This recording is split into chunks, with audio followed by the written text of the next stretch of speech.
Hello, hello. Testing, testing. One, two, three.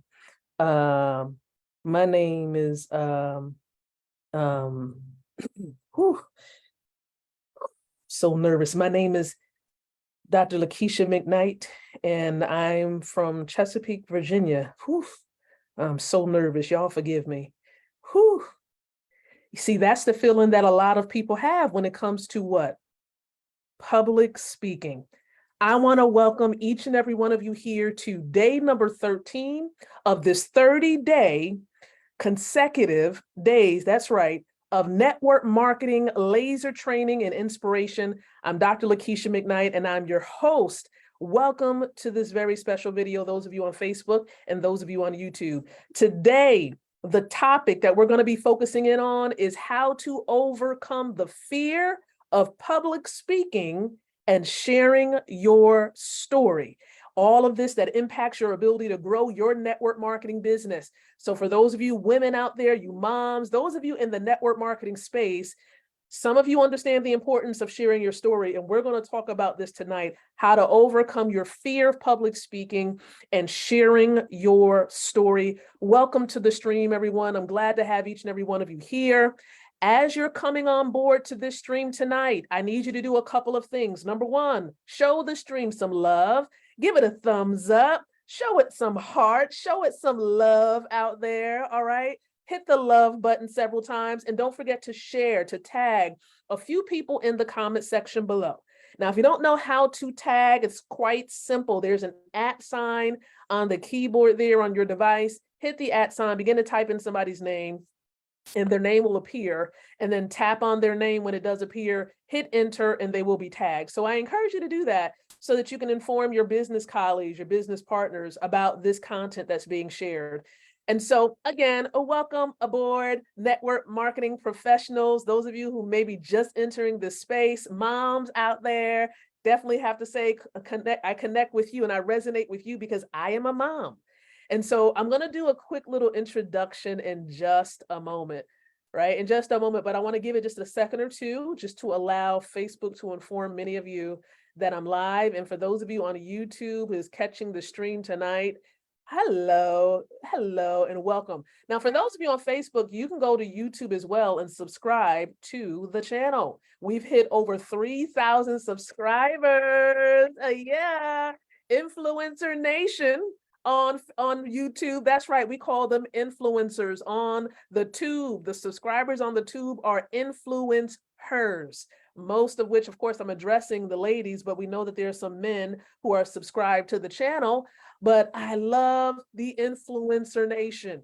So go ahead over there to YouTube and subscribe, right? I don't want you to leave this day, leave this moment, this meeting without subscribing. I appreciate those of you who have already done that. So I'm going to do a little something. I know I encourage you all to share it, so I'm going to hit the share button myself and encourage other people to plug in. I do see Daphne Demerex is tuning in and she's tagging people in the stream. Thank you so very much, Daphne. You are a team player. Yes, indeed, team player, Daphne Demerex. I appreciate you. Okay, so listen, I'm going to go ahead and dive in. So it doesn't matter if you're tuning into the replay or not. I pray that you enjoy the content that's going to be shared. Now, here's what I will tell you a little bit about my background. Many years ago, I think for about 4 years, I had my foundation in musical theater. Some of you might not have known. Some of you have been connected to me on social media where you have known that I have been involved with musical theater for about 4 years. I actually had an acting coach. I would travel in New Jersey and Pennsylvania, and I would be with a group of individuals, and we would recite skits to help lower the numbers, the statistics of hate crimes. So yeah, we were battling that discrimination, sexism, all of it. We were trying to lower the discrimination numbers, the sexism numbers when it comes to high schoolers. So we would do these skits before high schoolers because it was going rampant in high school where it was just a whole lot of hate going on. And so I was a part of this group called the Positive Impact Ensemble. I remember it like it was yesterday. And we would travel to different schools, high schools, and even colleges on occasion to provide these skits. And I also engaged in a few other plays as well, theatrical plays where we would act and sing. And so I got my foundation there in terms of speaking before an audience. And so I had to actually audition to get into that school. And so I remember my audition like it was yesterday, and even moments where I had to be before an audience and I was extremely nervous. Oh my goodness. I was so nervous, you guys. I know some people, they couldn't see my knees, like my knees felt like they were like clattering, like knocking against each other. But I was so nervous. My mouth would feel like it had cotton in it. So nervous. But see, God had a different plan. He knew exactly where he was directing me. He knew he had to get all this nervousness out of the way. He had to get all of that out of me so that I can be where I am today. So had my foundation there with musical theater, with acting a part of a group. And then I got involved with motivational speaking, just doing talks wherever I was invited to share. And, also being involved with ministry. For those of you who know, when you're in ministry, yes, you do have to stand before the congregation and give a sermon or two or whatever it is you have to do. And so I've had to do that as well. So God had really, really helped prepare me to go before bigger audiences of thousands of people. I think the biggest audience I had to speak in front of may have been close to 10,000 people at one time. I believe it could have been more than that. But all I'm saying is that I had my foundation in public speaking and I was nervous. But I see now the importance, now that I've become even more committed to this network marketing profession, I see the importance of being able to share your story. And it takes time.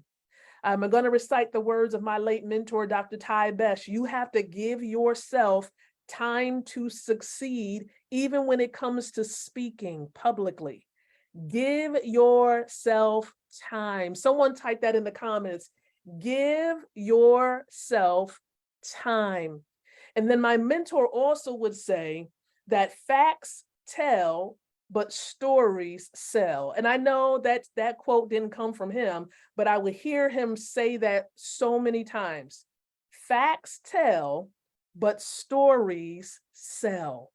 So you have to be able to find a way in this network marketing space of being able to share your story. So you got to be able to get over the fear of public speaking and be able to confidently share your story, because people need to hear your story, your testimony, your success, your success account. People need to know where you've come from, the struggle, all the way up to your moments of success. People need to hear that story. And so for myself, there was a process.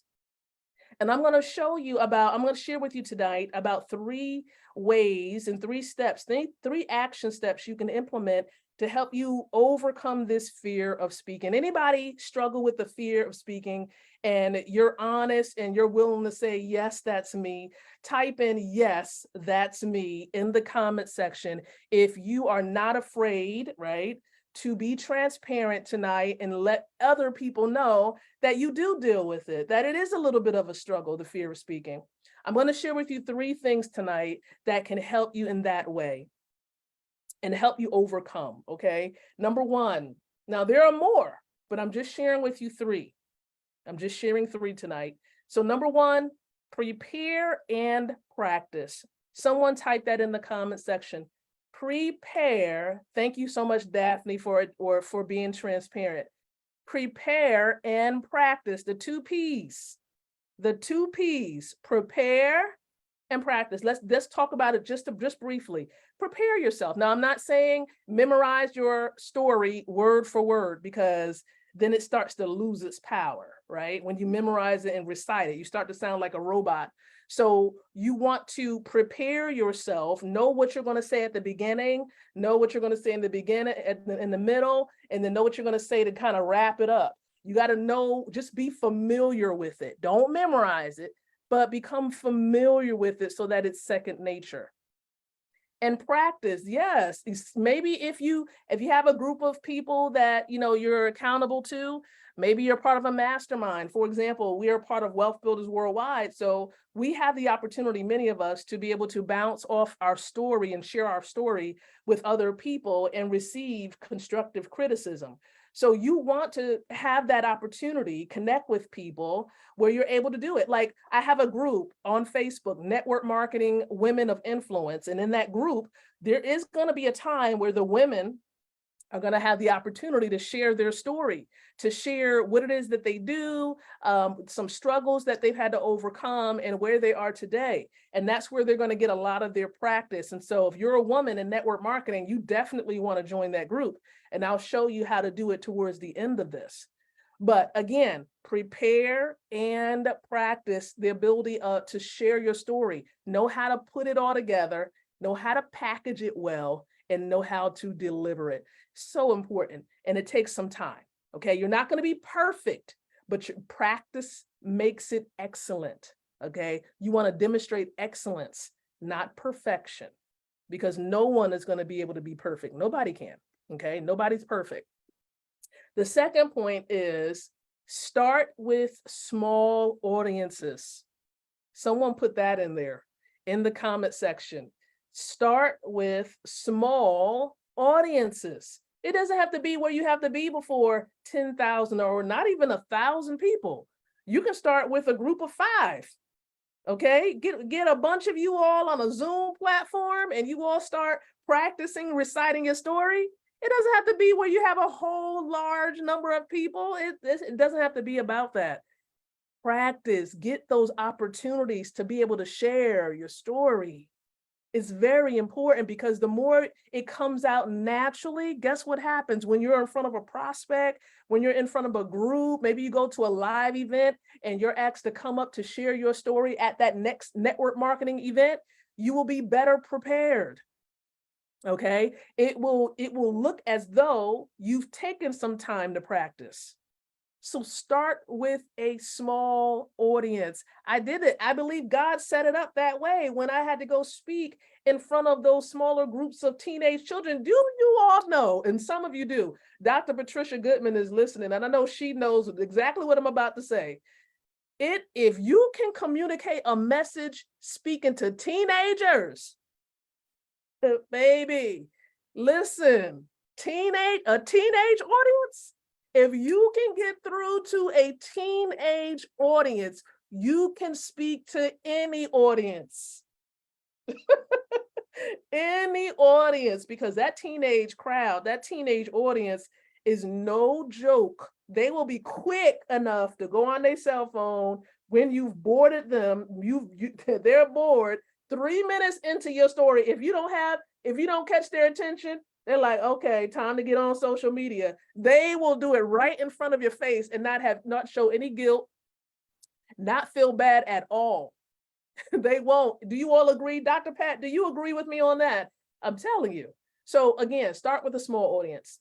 And the third point that I want to mention, third and final for tonight, is embrace vulnerability and authenticity. I'm going to break it down. I'm going to talk about the first part. Embrace vulnerability. Here we go. You ready for it? Embrace vulnerability. This is how it's going to help you to get over this fear of speaking publicly. Some of you are not letting people in. Some of you are like a closed book. And let me tell you something. It sort of resembles the symbolism of wanting to receive abundance. You want, but you struggle with giving. You struggle with sowing seeds and you struggle with giving. So if your hands is constantly clenched, like in a fist form, how are you able to receive when you have a struggle with giving and sowing seeds? Your hands is constantly tight. You holding on to every little morsel. And that's the reason why many people are broke, because they like to keep their hands tight. I'm going to hold on to this $50. I'm going to hold on to this $100. And you won't keep having that $100. And you're going to be into your 70s and 80s wondering why you broke. Can I get an amen, somebody?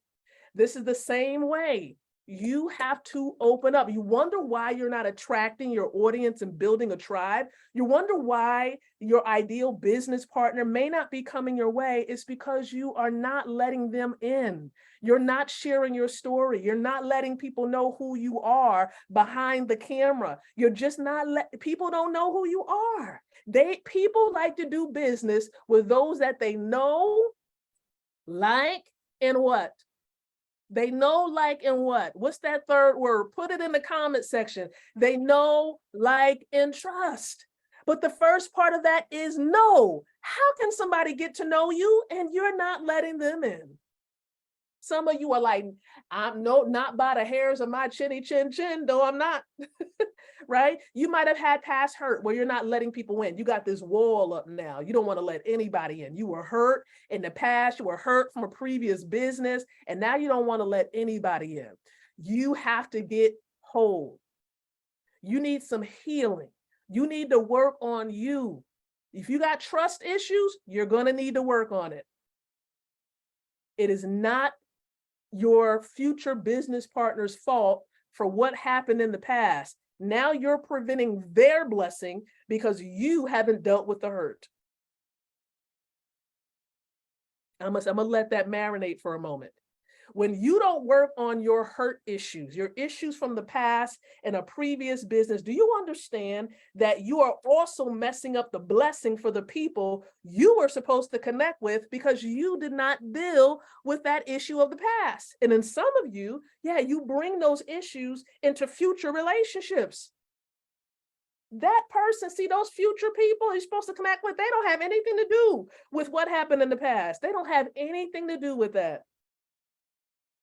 So you have to be whole enough to be vulnerable, to let people in. What's going on in here? Let people and let them understand who you are. Now, am I going to tell you every little morsel or detail that perhaps my husband knows? Probably not, right? Probably not. But I am going to let you know a lot of things. Some of you know a lot of my background. I'm not going to go into it right now. But some of you know a lot of the stuff that I've dealt with. I've shared a lot. I've shared a lot of my story. Okay. So you want to be vulnerable. But the other part of point number 3 was embrace authenticity. Yeah, you got to be authentic.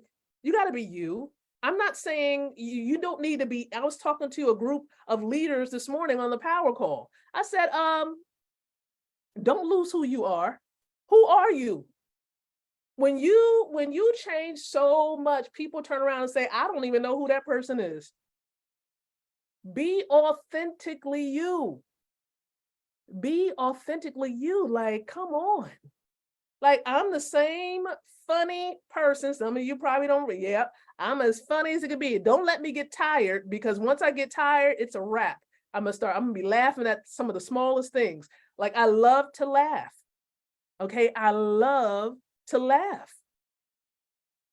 And so you want to be, again, authentically you. Just be yourself. I'm not going to try to be like Lisa Nichols. I'm not going to try to be like Eric Thomas. I'm not going to try to be like any other motivational speaker out there. I may look at their strategies, but I can't be them. I can only be Dr. Lakeisha McKnight. That is it. And that will be an insult. Just like I posted on my timeline on Facebook, I said it'll be an insult if I try to be somebody else. When God made me to be who I am, that will be a complete slap in the face, because he made me just the way that he made me. So let's do a little bit of a recap, right? Let's do a little bit of a recap. Here we go. How do you overcome the fear of public speaking? How did I do it? What I did was, number 1, I was preparing myself and I was practicing. So you want to do that. Number 2, I started with small audiences. I was actually a member of Toastmasters at some point or another. Let me throw that in there. So Toastmasters, you all know, some of you know about that club. Some of those groups, right? They'll have maybe a group of 5 people that show up one time, and you would have to give speeches on different topics, impromptu. Like, you don't have time to practice. It's impromptu. You get yourself up there on the stage, on the little, whatever the little stump is, and you give your speech. And they give awards too. I racked up rewards. I did, but I wanted to take it to the next level. I wanted to get paid as a speaker. And I knew with Toastmasters, that business element of it, they didn't really have it for me. So I had to transition. So I just want you to know, again, start with small audiences. And then number 3, we said, embrace vulnerability and authenticity. You have to embrace it. Embrace it. I think that's one of my superpowers. That's one of my superpowers. And I have to make sure that I keep a boundary line over how much as a leader I release or I open up to and reveal. Because it is but so much that I can necessarily reveal, because again, I gotta do what's necessary for those who I am leading.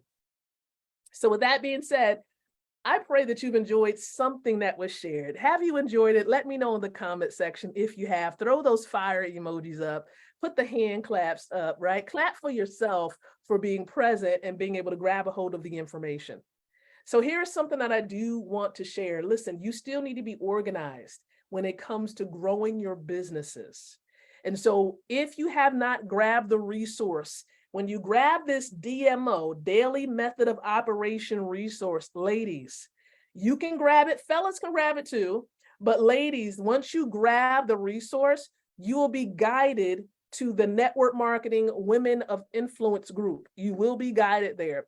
So I'm encouraging you, ladies, to be able to grab a hold of this free resource. And I'm going to drop it in the comment section. I'm going to say free resource. And let me tell you something, guys, you're able to grab the resource, but I know that the group is for the ladies. So just keep that in mind. Okay, keep that in mind. But ladies, you definitely can request to join the group for sure. All right. So listen, I'm appreciative of your time. Thank you so very much. And so I'm looking forward to coming back with video number 14, a part of this series. So as I normally end these videos, I'm encouraging each and every one of you to think, to speak, and to live leadership. Good night, everyone, and God bless.